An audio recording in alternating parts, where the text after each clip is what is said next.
Yes, it was during your routine physical checkup. Um, I took you there. I was concerned about the little bump on your back since you were a baby. And I had that checked frequent times already. And as you're growing up, the bump is getting bigger. And on the 5th year, I had it checked again by Dr. Huey, Pediatrician, yes. Pediatrician, and I told him that it's as you are getting older, it's getting bigger with you. So we had that checked, and he said that okay, let's get an MRI. After the MRI was done, he called me and told me that you had the syringomyelia, that you need to get a referral for a neurologist, and that was a scary moment for us. It was, I think, kind of like the saddest news, I think, as parents, because especially at a fragile age, our firstborn, is like devastating, but we had to be strong for each other. We didn't know what to expect, and exactly. Being in the medical field, we know when you hear something neurology, did we miss anything? We know it's a little bit not just an easy diagnosis. Right. It's something more to it, more complicated. It's just the fear of the unknown.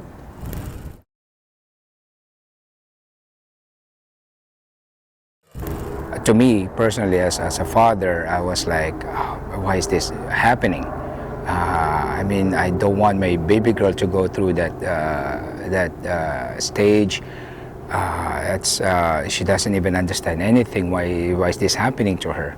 So all those denial, all the difficulties, going through the process, we were like, I would go through that process for her, just not my baby girl. Just the fear of you not being able to walk.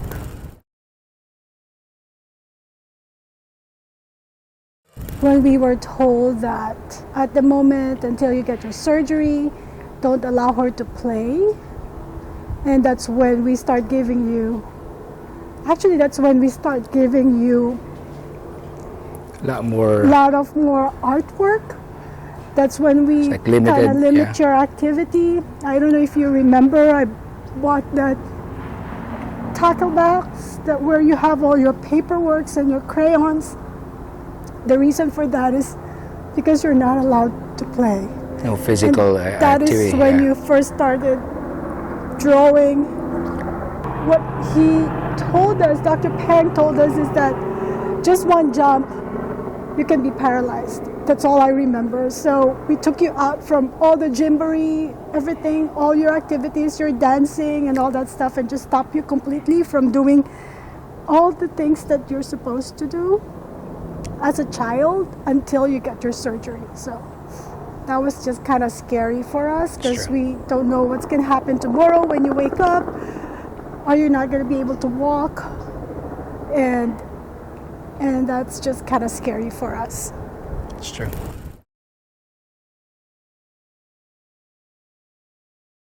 Well, on the day of surgery, I mean, after all those preparations, the meetings with the doctor, I think, as the time got closer, it got scarier and scarier. It was so hard.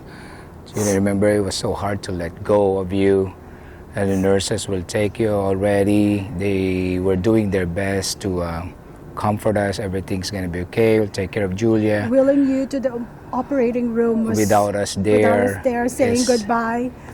Just knowing that the risk of it, that you may or may not be able to walk after the surgery. It was the scariest time. Moment of our life.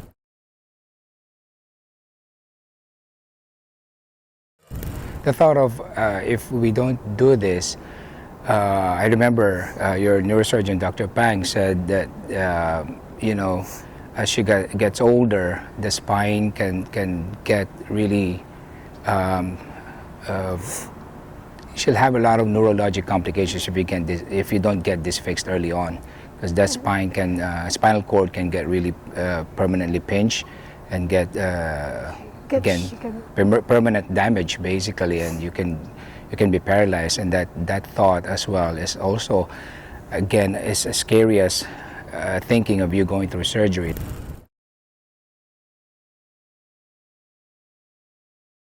After the surgery, I think what going through a That full was 8 hours. We kept 8 telling to 10 ourselves hours that after the surgery, the you were longest. in pain,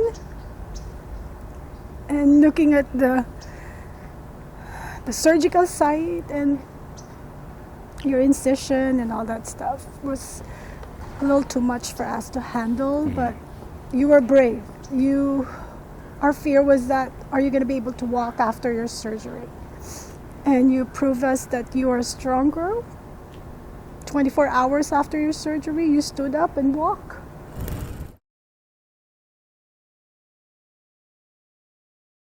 It was a long scar. It's almost half of your body, more than half of your body. The spine. And all the staples in there from top to bottom.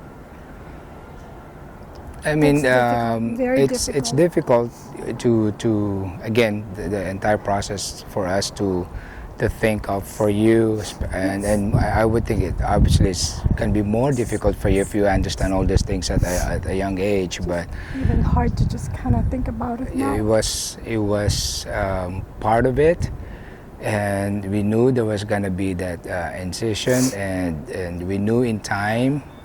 It's all about understanding what this scar means, that you have, we as a family conquered that ordeal, and especially for you, that this scar is a reminder that how strong you were to overcome this ordeal.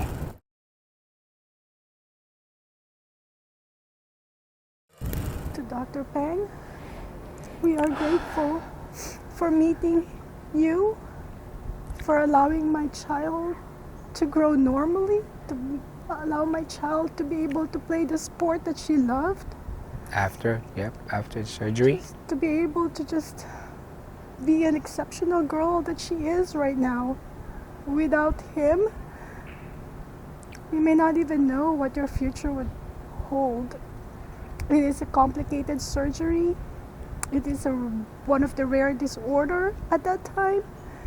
So if we have not met him, we would have not known what would have happened to you. So thankful. We are grateful. Thank you, for Dr. him. Peng, for getting us through that process. The trust, faith in your knowledge, in your skill, in the staff, and we could say that to them personally. That's the message we want to send them.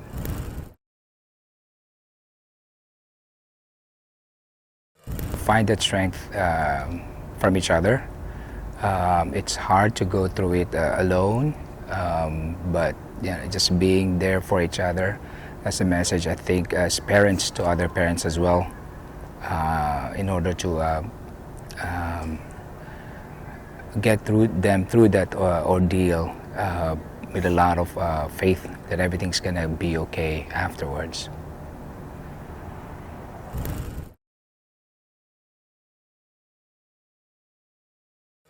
If I were to say something to that little girl looking back, like, you did it, we did it, you conquered it, you conquered it all, and there's nothing in this world now that you can't conquer with what you've been through, especially at that young age.